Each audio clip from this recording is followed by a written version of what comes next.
Fala galera! Hoje eu quero conversar com vocês sobre para que serve a psicologia. Eu vou usar como exemplo a psicologia da educação e a gente também vai conversar um pouquinho sobre algumas práticas do psicólogo no contexto escolar. No final desse vídeo eu vou lhe contar uma história bem emocionante sobre um dos projetos que eu fiz nos últimos 2 anos. Então respira fundo, vem comigo que a gente vai compreender um pouco mais sobre a prática da psicologia no contexto escolar.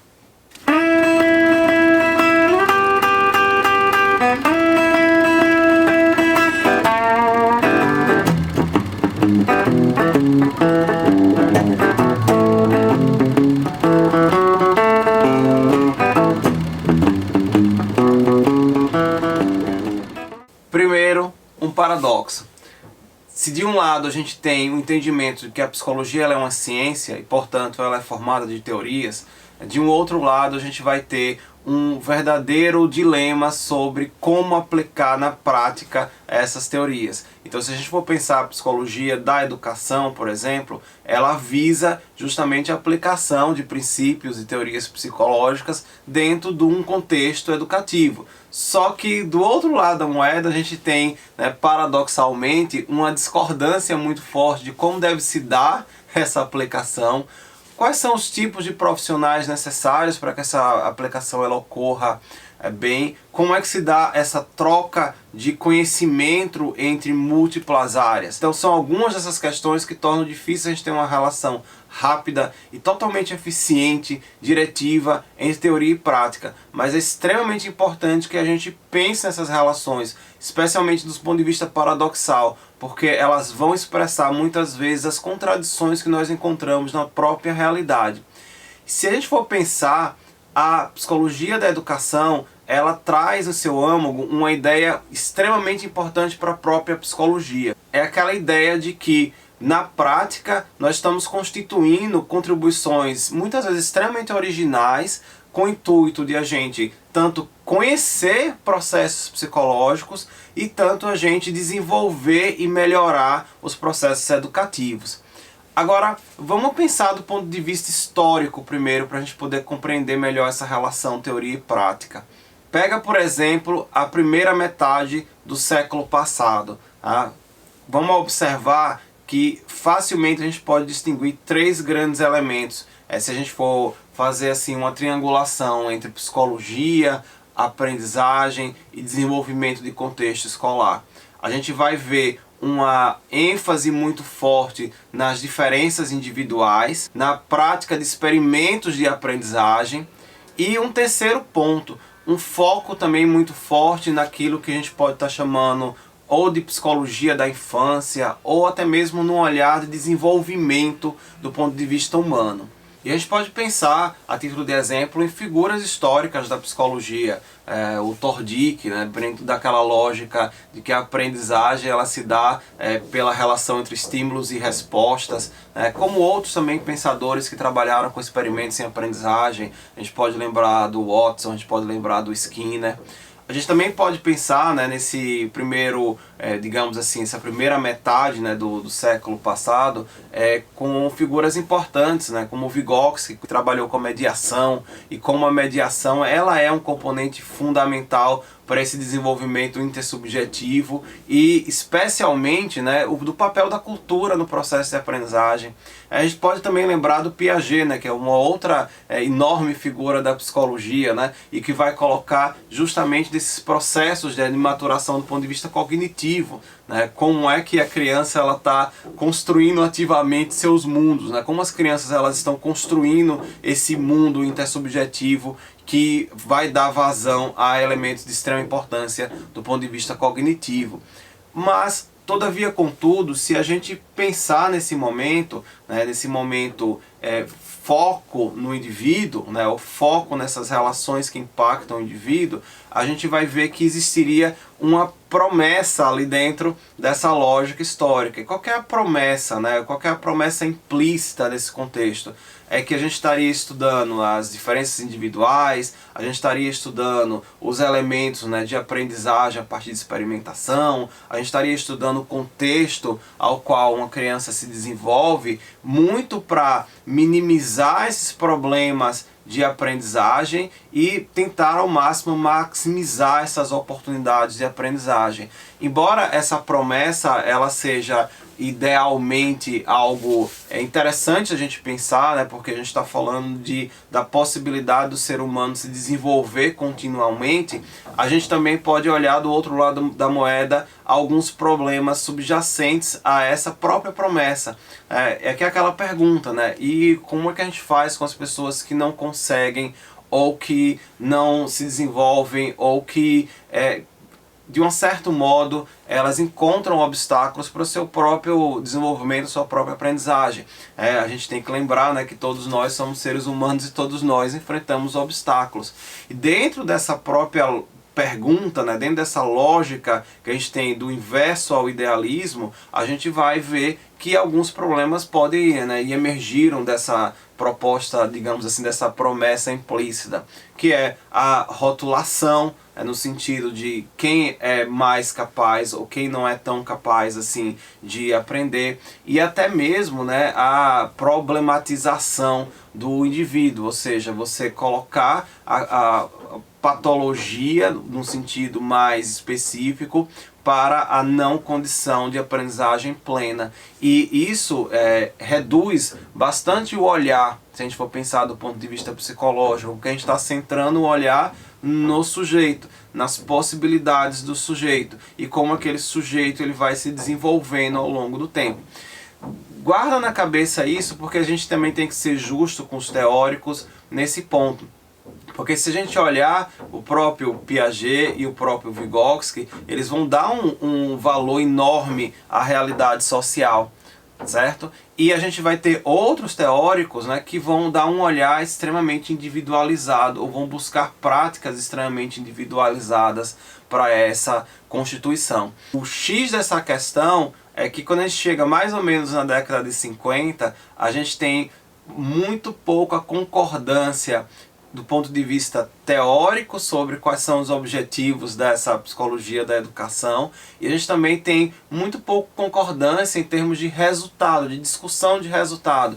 Muitas vezes a gente tem resultados inclusive dissonantes, né, se a gente for pensar na área de experimentação e de aprendizagem, por exemplo, o que torna difuso o conhecimento. E eu quero lembrar sempre, né, que isso tem sido recorrente, pelo menos nas minhas aulas de psicologia, né, quando a gente toca no assunto para que serve a psicologia, sempre recai como se fosse uma culpa a uma quantidade imensa de teorias psicológicas. E eu não vejo dessa forma, eu vejo a quantidade de teorias psicológicas como uma riqueza da própria psicologia, ou seja, a gente tem uma diversidade de pensamento, e essa diversidade de pensamento ela é caracterizada pelas múltiplas formas criativas que a gente busca descrever a realidade, que a gente busca explicar o que está acontecendo na realidade e como a gente traduz essas explicações em potenciais soluções para os problemas que nós enfrentamos.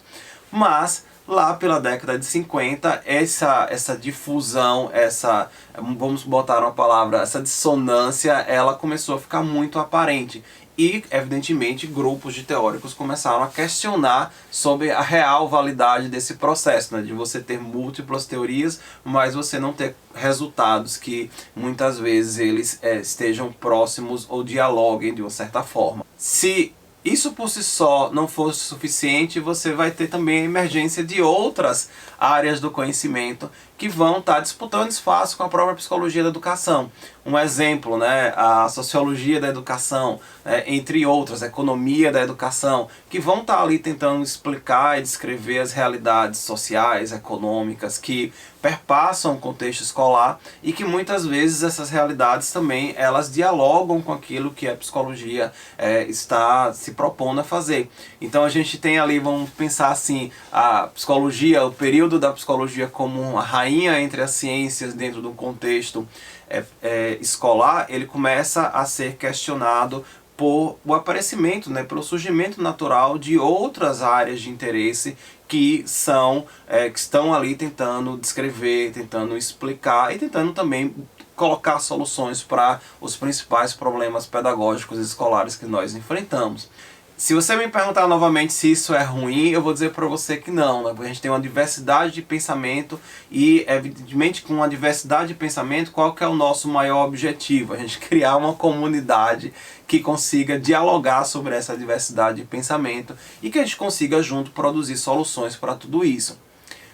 Porém, a gente tem que pensar que a história, né, como a vida humana, ela vai dando múltiplas curvas. E uma das curvas importantes, pelo menos do ponto de vista da relação teoria e prática na educação, ela vai se dar ali nos anos 60 do século passado, quando a gente começa a ter uma outra visão sobre o que poderia ser essa lógica da psicologia da educação. O que acontece nesse momento, né, nesse momento histórico?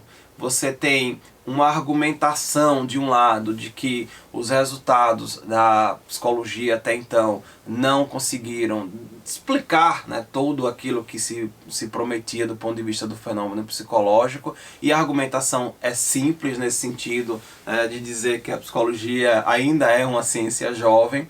E do outro lado a gente também tem, né, o contraditório como igualmente válido de se colocar que as expectativas em torno da ciência psicológica elas foram muito altas, né? Evidentemente que a gente tem que pensar isso do ponto de vista do paradigma que existe em torno da ciência e também do ponto de vista do paradoxo que existe em torno dos fenômenos que a gente se coloca para estudar, dos fenômenos psicológicos. Então, evidentemente, né, como qualquer ciência, a gente não tem a total condição de explicar tudo. A gente depende muito do desenvolvimento ao longo dos anos, né, do acúmulo de conhecimento, para que a gente consiga ir paulatinamente, né, passinho a passinho, ir explicando os fenômenos psicológicos ao qual a gente estuda, né? De um lado, a gente pode ter essa compreensão de que por isso ela é uma ciência jovem. Do outro lado, eu tenho um outro elemento ali também que é igualmente importante, de mensurar bem essas expectativas, né? Quão altas são essas expectativas em torno, né, das possibilidades de resultado e principalmente das possibilidades de transformação da realidade a partir daqueles resultados, né, daquelas descobertas que nós fizemos e também a partir dos instrumentos que nós criamos para intervir na realidade. Essa história toda vai gerar dois extremos e uma ponte. Tá? Nos dois extremos, o primeiro extremo já estava bem estabelecido para a gente, né? Você tem de um lado uma turma ou um grupo de pensadores que acreditava fielmente de que a psicologia da educação, na prática, ela era uma aplicação dos conhecimentos e das teorias constituídas na psicologia dentro de um campo específico que é o contexto escolar ou educacional. Então esse é um dos extremos, ou seja, ela não seria uma ciência, digamos, propriamente independente ou com um objeto próprio. Na verdade, eu estou pegando conhecimento já constituído na psicologia e estou transferindo esse conhecimento já constituído pela psicologia sobre aprendizagem, sobre memória, sobre cognição, sobre emoções, os diferentes elementos psicológicos. Estou transferindo esse conhecimento para dentro de um campo específico, que é um campo de trabalho, que é o contexto da educação. Esse extremo ele foi contraposto por outro extremo dentro da própria educação, vamos colocar assim, que a gente chama ele de educologia, né, que vai surgir mais ou menos ali na década de 70 com o Biggs, e ele vai começar a pensar de que, olha, a gente pode, né, entender a lógica, né, a logia da educação enquanto uma área do conhecimento muito mais ampla, que não somente inclui a psicologia, mas também inclui a sociologia, inclui a filosofia e outras áreas que estão pensando esse contexto educacional a partir de uma lógica de estruturação do conhecimento. No meio disso tudo, uma ponte. E qual que é a ponte? É o entendimento de que a psicologia não somente contribui para o trabalho da educação, pensa comigo, a psicologia da educação provavelmente dita, mas, todavia, contudo, o próprio trabalho de pesquisa e a praxis, a prática realizada a partir da lógica da psicologia da educação, ela também contribui para o desenvolvimento dessa ciência chamada psicologia. Ou seja, a gente teria um locus de ponte, um locus de interlocução, um locus contínuo de construção entre as duas áreas.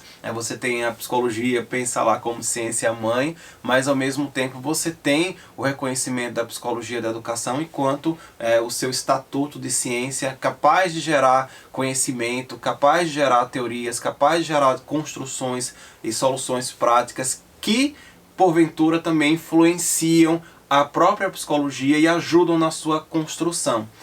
Parece lógico, né? Mas é um debate teórico que foi muito ferrenho, ali nos anos, final dos anos 60, começo dos anos 70.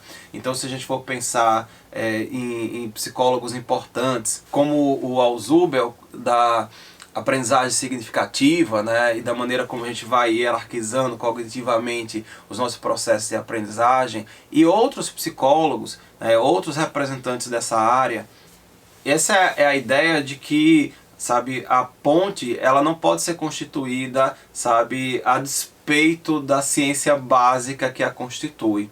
Eu não posso criar uma outra coisa que não reconheça ou que também não contribua para a origem do pensamento. Se a gente for pensar, essa é uma lógica muito, sabe, pertinente para a psicologia da educação. Eu tenho de um lado uma ciência que está ali no campo de atuação, que está ali na fronteira, sabe, se a gente for pensar do desenvolvimento, que é o espaço e o contexto educacional e escolar, e do outro lado eu tenho que pensar o quanto eu posso estar contribuindo e, sabe, retroalimentando esses elementos de conhecimento do ponto de vista teórico para a própria ciência base, a própria psicologia. Então, se eu entender que a psicologia da educação ela é uma ponte, né, entre essas duas coisas, eu preciso pensar, né, nos objetos, né, ao qual se destina essa tal de psicologia da educação. Porque se eu pensar nos objetos, eu vou conseguir reconhecer mais facilmente as práticas que eu vou ter que estar elaborando ou que eu vou ter que estar criativamente pensando em soluções a partir desses objetos. Se a gente for pensar nos objetivos da psicologia da educação, a gente vai ver que a gente está muito centrado nos processos de transformação do comportamento, seja eles induzidos ou provocados, a partir da participação das pessoas nesse universo, né, nesse elemento educativo que a gente tem, nesses espaços educativos que a gente possui. Então a gente tem que imaginar cenários, né, dentro desse próprio objetivo. Alguns cenários, por exemplo, como se dá a aquisição do conhecimento, qual o período ideal para essa aquisição do conhecimento, por quanto tempo a gente deve, sabe, passar por um processo de educação formal, ele deve ser mais intenso, ele deve ser mais, sabe, relaxado em algumas partes, em alguns momentos, como é que a gente conjuga saberes e de que maneira essa profusão, vamos colocar assim, cultural, ela vai também influenciar e transformar o comportamento das pessoas. E a gente tem que compreender que dentro dessa lógica eu não posso desconsiderar a esfera social e ao mesmo tempo eu não posso desconsiderar a esfera cognitiva, vamos colocar assim, pessoal do sujeito. É um processo em que há uma ampla construção de múltiplas partes. Então, esse objeto, né, se a gente for pensar da psicologia da educação, de tentar compreender essas mudanças do comportamento dentro de uma lógica, dentro de uma esfera que é um ambiente educacional, ele é extremamente propício para construção de práticas e teorias que ajudem a desenvolver esse espaço. Agora tem uma pergunta-chave aí nessa história toda. Onde é que entra o profissional da psicologia nesse contexto? Porque a gente falou até agora de teoria, a gente falou das contradições existentes da teoria, como, sabe, os teóricos eles tentaram resolver essas contradições. E a gente vai ver, né, que é algo muito comum e tem sido muito recorrente, inclusive nas minhas aulas, é o questionamento sobre como é que eu utilizo essas teorias, né, vamos colocar assim, que muitas vezes foram importadas para o Brasil, dentro de uma realidade social que é tão complexa como a nossa. E a gente vai, no primeiro olhar, ver o quanto é difícil e contraditório, porque muitas vezes a gente está falando de realidades que são distintas, né? A gente está falando da realidade, se a gente for pensar na realidade europeia do Piaget versus a realidade brasileira, a gente está falando de dois universos sociais completamente diferentes. Muito embora, né, a teoria do Piaget, como a gente vai estar vendo aqui nesse canal, ela é extremamente universalista, mas isso não significa dizer que a gente não vai encontrar obstáculos, né, para compreender melhor a realidade, digamos assim, brasileira, utilizando um olhar específico de uma teoria europeia. Isso tem uma dificuldade, isso leva a uma dificuldade ainda maior, vamos colocar assim, para a constituição das próprias práticas do ponto de vista educativo. Então, se de um lado eu tenho uma dificuldade às vezes de, sabe, traduzir a realidade social a partir de certos elementos teóricos, porque, de novo, né, culturalmente nós somos diversos, então a gente tem que ter um olhar muito aguçado para poder traduzir essas realidades. De um outro lado, eu também tenho uma dificuldade enorme, que é criar práticas a partir desse contexto que ele é hiperdiverso. Então é um jogo que a gente precisa encarar com pensamento crítico, né? A gente precisa estabelecer uma lógica crítica para tentar resolver esses dilemas entre teoria e prática. Rapidamente vamos olhar como é que a história da psicologia no Brasil ela se constituiu, porque a gente tem que lembrar que a gente teve um período, né, grande de importação de conhecimento. Se a gente for colocar assim, vamos pensar mais ou menos até a década de 30 do século passado, quando a gente tinha uma lógica, né, muito europeia de se tentar constituir laboratórios do ponto de vista psicológico barra educação, mas muitas vezes para uma aquisição de conhecimento sem uma relação direta com uma transformação em massa de uma realidade. Se a gente for pensar de 30 em diante, né, e pensa que na década de 30 do Brasil, né, o Brasil passa por transformações históricas profundas, né, o Brasil vive um período ditatorial, vamos lembrar bem disso, e dentro desse período você tem um foco, né, se a gente for pensar histórico, né, que é um foco de transformação de quem é esse brasileiro, né? Esse brasileiro no sentido do homem, né? Das transformações sociais existentes no nosso país, né? Pensa pela lógica do trabalho, né? Se a gente for fazer uma relação entre aquilo que existiria em termos de opções ou oportunidades educacionais versus aquilo que a gente tem do ponto de vista de oportunidades profissionais. A gente vai olhar dentro da história da psicologia, por exemplo, um surgimento ou uma tentativa, né, de surgimento de áreas importantes, como a orientação profissional, né, o direcionamento da força de trabalho para certos aspectos, digamos assim, que se tornariam pujantes da economia. Esse período 30 a 60, dentro do contexto da psicologia da educação, ele vai ser muito marcado por aquele tecnicismo do ponto de vista norte-americano, ou seja, a utilização de testes, a mensuração de diferenças individuais, sabe? A noção de que a gente pode utilizar certas ferramentas para tentar dar um push do ponto de vista educacional, desenvolver o máximo possível, principalmente, aí vale um alerta, para uma lógica do ponto de vista econômico, do ponto de vista do mercado. E eu quero fazer uma ressalva aqui, que a gente tem um debate muitas vezes sobre para que serve uma ciência, para um olhar muito econômico. E às vezes a gente esquece que o olhar ele tem que ser muito centrado também no desenvolvimento humano, né? Nós todos aqui estamos habitando esse planeta, e como estamos habitando esse planeta, nós temos que encontrar formas para nos desenvolver do ponto de vista humano. E um processo de aprendizagem longo, né, um processo formativo do ponto de vista da educação, ele serve também como um instrumento, sabe, de grande medida para o nosso desenvolvimento humano. Muito embora a gente seja muito pragmático e queira que esses resultados eles tenham um viés muito mais imediato e muito mais econômico. E o terceiro momento, se a gente for pensar do ponto de vista histórico, né, brasileiro, a gente vai ter ali a partir dos anos 60, e quando se dá a constituição, né, do curso de psicologia, em 1962.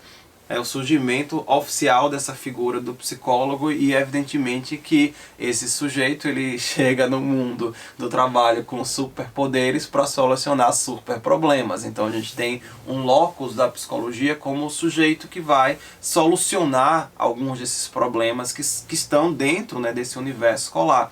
Só que a gente sabe, né, de que o psicólogo chega nesse universo escolar, num universo que já está fraturado em muitas maneiras. E evidentemente que logo após, se a gente for pensar a década de 70 no Brasil, do ponto de vista educacional, a gente tem um escalonamento enorme do ponto de vista de número de escolas, número de faculdades, né, número de estudantes. A gente vai crescendo o nosso sistema educacional cada vez mais. E evidentemente, né, se a gente for pensar, sabe, na razão entre psicólogo versus número de estudantes, a gente vai ver que é uma desproporção muito grande do número de profissionais, né, ao qual esses profissionais, né, versus o número de alunos ao qual esses profissionais servem. Então a gente também tem que pensar, né, nessa lógica de grande solucionador de problemas versus o tamanho do problema que a gente tem para solucionar. E um dos pontos centrais dessa discussão é o formato no qual as políticas públicas educacionais elas foram colocadas ao longo dos anos. Então, se a gente tem essa visão de que o psicólogo, a partir dos 62, né, com a regulamentação do curso, ele vem, sabe, a se somar dentro desse espaço escolar como profissional, como profissão regulamentada, a gente vai ter de um outro lado, né, toda uma construção de políticas públicas que muitas vezes, tal qual, pensa numa sanfonia, na sanfona, né, ora abre, ora ela fecha as possibilidades ali de atuação. Às vezes você consegue avançar, dar 2 passos para frente, às vezes você também não consegue avançar tanto, em virtude da dependência, muitas vezes, e principalmente quando a gente vai pensar na educação pública, das necessidades em torno das políticas educacionais e na forma como elas foram constituídas. Eu posso dar exemplo, né, a título de exemplo, o meu próprio estado, né, que a gente está regulamentando, sabe, a presença de psicólogos na rede pública a partir do ano que vem, 2023, ou seja, somente a partir de 2023 a gente vai ter uma lei ou uma política pública que vai tentar assegurar, né, a presença de psicólogos em grande medida dentro dos espaços escolares. Ao mesmo tempo você tem o desejo por esse profissional, o desejo pelas práticas desse profissional, mas do outro lado você tem uma série de limitações do ponto de vista de pensamento de políticas públicas e políticas públicas do ponto de vista eficaz, que tornam, sabe, muitas vezes a presença desse profissional limitada nos espaços. E é um ponto importante porque a gente tem que pensar no processo de democratização da psicologia, o acesso à psicologia, tanto do ponto de vista do acesso ao profissional, né, os múltiplos espaços ao qual esse profissional ele pode estar presente, e ao mesmo tempo, do outro lado, eu tenho que pensar, né, como eu preciso desestigmatizar a presença da psicologia em múltiplos espaços, né? A gente não está pensando aqui na lógica do século passado de tentar patologizar o indivíduo ou tentar culpabilizar o indivíduo, por exemplo, pelo fracasso escolar, né, encontrando elementos psicológicos que não permitiram, né, o pleno sucesso do ponto de vista educacional. A gente está pensando muito mais numa lógica de como é que a gente tira esse estigma em torno, sabe, do acesso à saúde mental e trabalhar de uma forma multinível, ou seja, que de um lado você tenha essas variáveis ambientais e sociais que estão presentes no contexto escolar, como estão presentes em muitos outros contextos da vida humana, e também de um outro lado, numa perspectiva muito multinível, né, pensando no indivíduo em si, na atenção, no acolhimento do ponto de vista psicológico que a gente tem que dar a certas situações que ocorrem nos espaços escolares. Então, se a gente for pensar, essa perspectiva ela vai assumir 3 grandes compromissos, né? De um lado, eu tenho que ter o compromisso com a psicologia da educação, do ponto de vista de que ambas elas se constituem como uma ciência.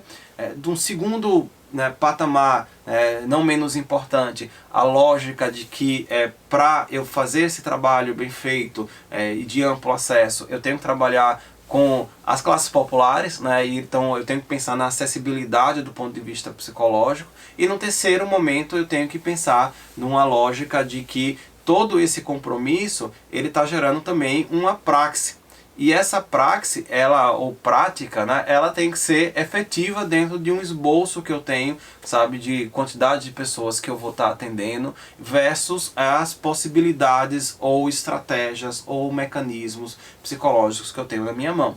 Porque tudo isso vai favorecer ao quê? A um processo mais amplo de democratização da própria educação. Então, se a gente for pensar as múltiplas ferramentas que a psicologia pode interagir, né, ou as múltiplas disciplinas com quem a psicologia pode interagir, a gente também está reforçando esse senso de educação do ponto de vista democrático. Imagina, por exemplo, locos de sala de aula, né? A gente fala muito na atualidade de metodologias ativas, e a gente não imagina a quantidade de metodologias ativas que são influenciadas por elementos, né, emocionais. E como a gente pode estar trabalhando essa esfera de ação como sendo também uma esfera de transformação desse ambiente, né? A noção de que a escola, ela precisa se constituir como um espaço, né, saudável. E quando eu falo um espaço saudável, eu não estou colocando o locus na figura do indivíduo, né? A gente tem uma série de problemas que são de natureza, digamos assim, sintomas sociais, né? Vamos colocar lá, bem numa lógica do Freud, né? Quando Freud vai dizer, né, lá que a neurose é fruto de um mal-estar na nossa civilização. Então a gente tem uma série de elementos que estão presentes do ponto de vista social, mas a gente não deve se furtar de trabalhar dentro do contexto escolar para que esse ambiente ele seja continuamente desenvolvido por uma lógica, sabe, de relações saudáveis, de bem-estar, de constituição entre as pessoas, para que as pessoas elas possam, né, elas tenham o direito de florescer em suas existências. Pensando nisso, né, eu tinha prometido aqui nesse vídeo que eu ia falar um pouco de um projeto que eu fiz nos últimos 2 anos, que foi um projeto multinível, né, se a gente for pensar dentro dessa lógica de atuação, né, da praxe do psicólogo do ponto de vista escolar. Eu trabalhei com uma ferramenta chamada Pretextos, é uma ferramenta que no seu âmago ela se traduz como uma ferramenta de metodologia ativa, né, como plenamente é conhecida no Brasil, que na verdade é um jeito diferente de a gente dar aula, é um jeito de a gente trabalhar com arte e educação, e através do processo de arte e educação a gente constituir múltiplas formas de múltiplas compreensões sobre textos desafiadores, sobre o processo de cidadania, né, que é um processo importante, né, de você se sentir, digamos, bem com a sua própria liberdade, com seu ser cidadão, e com os processos de relação do ponto de vista aprendizagem, elementos emocionais e outros que são de extrema importância para a psicologia. O Pretextos ele foi desenvolvido pela professora Doris Summer, a quem eu tive a honra de trabalhar nos últimos 2 anos e meio com. Ela é professora da Universidade de Harvard e desenvolveu todo esse protocolo nas últimas 2 décadas, com enorme experiência do ponto de vista educacional. E o protocolo ele se constitui como, se a gente for pensar nesse plano multinível, né, como uma importante esfera de desenvolvimento ambiental. A experiência que a gente teve nos últimos 2 anos trabalhando com as escolas públicas aqui no meu estado foi que a gente consegue trabalhar, desenvolver o professor para uma outra perspectiva, né, de apoio, de suporte, muitas vezes de horizontalidade, né, porque é muito comum a gente, e muito fácil você querer solucionar certas disrupturas da sala de aula por uma postura de autoridade, sem perceber que a horizontalidade também ela tem seus enormes benefícios e traz uma série de elementos para a própria constituição daquele espaço escolar. Então o projetinho, né, eu trabalhei com tive a fortuna também de trabalhar com alunos muito bons, né? Inclusive nós estamos ainda em desenvolvimento, e esses alunos eles me ajudaram, né? Em especial deixar aqui minha gratidão a Eloá e a Lucas, a Thaís, e aos meus colegas que trabalharam comigo, o professor Éder e o professor Paulo Altran, nos últimos 2 anos, né? Que foi um projeto de a gente tentar trazer uma ferramenta pedagógica que ajudasse, né, com uma forma de treinamento aos professores a lidar com algumas dessas variáveis que são de natureza ambiental. E evidentemente, né, que a pedido da própria escola a gente organizou um lado, que aí é o lado individual da esfera, de um acolhimento psicológico quando necessário.